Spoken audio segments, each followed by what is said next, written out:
Հայոց մեջ հացը մարմնավորում է կյանքն ու առատությունը։ Հաց ուտող մարդը չարիք չի անի, ասում էին մեծերը,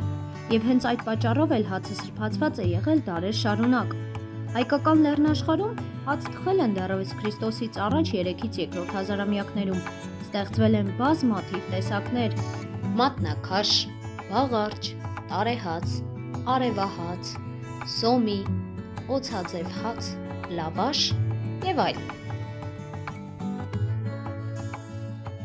Այսօր կխոսենք հենց լավաշի մասին։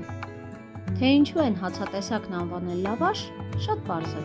Չէ որ խմորը գրտնակելուց հետո այն լավ քաշել բացել են։ Այստեղից էլ առաջացել է լավ քաշած, լավ քաշ, իսկ հետո էլ արդեն լավաշ անվանումը։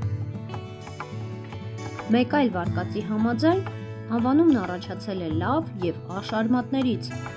ինչը բառացիորեն նշանակում է լավ ուտելիք։ Ըստ ավանդության հաց թխելու արարողությունը սկսվում էր վաղ առավոտյան։ Ընտանիքի ավագ կինը ունցում էր խմորն այնպես, որ այն պատրաստ լիներ արևագալին։ Հացապատրաստման ողջ ընթացքում տղամարդկանց մուտքը թոնրատուն խստիվ արգելված էր, քանի որ այն համարում էին վատ նշան։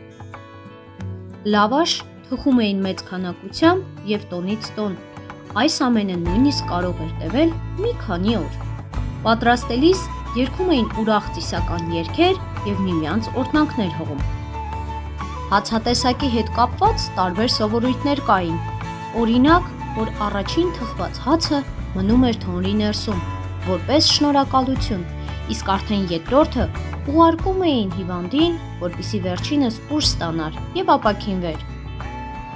2014 թվականին լավաշն ընդգրկվել է ՅՈՒՆԵՍԿՕ-ի մարդկության ոչ նյութական մշակութային ժառանգության ցանկում, եւ դա ապացուցում է այն, որ հայկական լավաշը շատ ավելին է, քան պարզապես հաց։ Այն իր մեջ կրում է ավանդույթ, մշակույթ եւ դարավոր պատմություն։ Այս անգամ հայ հետքը լավաշներ, իսկ մենք գնում ենք գտնելու հաջորդը։